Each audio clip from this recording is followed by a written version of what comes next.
Klingman of the Dan Gable Museum, and Kyle's back at the Folkestone Nationals. He's done a variety of things, including towel tapping role and a little volunteer work this morning. And what do you like about this event? I love the size and the enormity, to think that you have all levels of competition. You have youth, you have veterans, and then you have the last chance qualifier. How fun is that for me to walk around and see the future Olympians along with potential Olympians right now?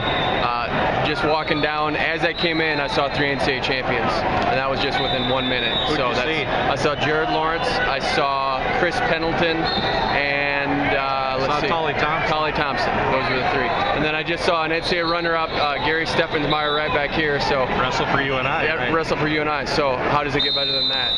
And a big weekend for you guys. Dan Gable coming in for an autograph session. How excited are you about that? This is the best weekend of the year for us, because you have all of these states participating. You have Georgia, you have Louisiana, you have Oregon, and they're just craving wrestling. So they don't have anything like this in their states. So when they can come here and get recognized, and the Dan Gable Museum takes care of that story, that legacy, when Dan Gable arrives, it's like no other. And we'll have a line all the way to the back of the museum by the time it's over. So Dan Gable's still the guy, and it's going to be great to have the autograph signing. Have you gotten a lot of visitors, kids coming in, stopping by? And that's the great thing about our museum, is we have a training center in there, so people will come in and make weight. They'll use the sauna. We've already had calls about maybe Zach Sanders coming down and the Dardanes coming down to make weight at the Dan Gable Teaching Center. So our museum is unique in that we have the history that we preserve, and we have a training center that we can cultivate and develop the youth.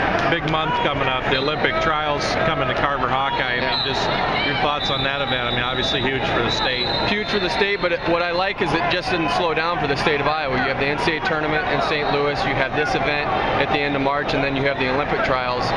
The Olympic trials is like no other event, and you can compare it to the NCAA tournament, but there's a different buzz to it because it comes every 4 years, and people want that attachment of saying, hey, I was an Olympian. And so you see these guys come out of the woodwork. We've talked about Kurt Angle possibly coming back. I don't think he's going to.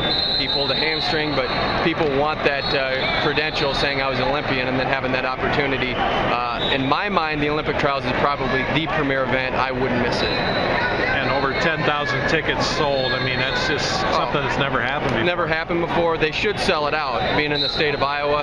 I know, talking with Dan Gable, I think he really wants to see one of those guys that's at 132, 145, particularly Brett Metcalf, make that team, so that there's some excitement in the state, because Metcalf has that name, he has that draw, and if people feel like he can make the Olympic team, he just qualified the weight, I think it's just going to do great things for the state of Iowa and for the Olympic movement. I think it's great, and I hope it keeps coming back to the state of Iowa. Right.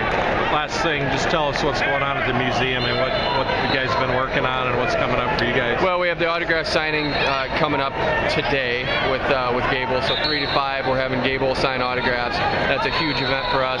We have our Glenn Brand Wrestling Hall of Fame of Iowa inductions. We have that on the 14th of April. Collie Thompson is putting on a free kids clinic. And then we have our celebrity golf tournament on Monday, June 11th. So right in a row, we have a lot of things going on. But I always like coming back to my roots. You talked about doing a lot of things. I love towel tapping.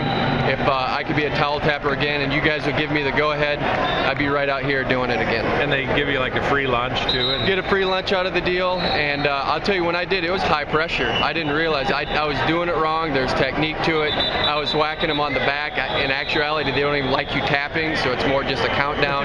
So it's these people, these volunteers are great. You can't appreciate these guys enough. And you did it under the spotlight in Fargo too, so you got a little experience. I was on the raised stage, so I couldn't get there as an official or an athlete. So what I had to do is do it as a towel tapper. So I'm real proud of that.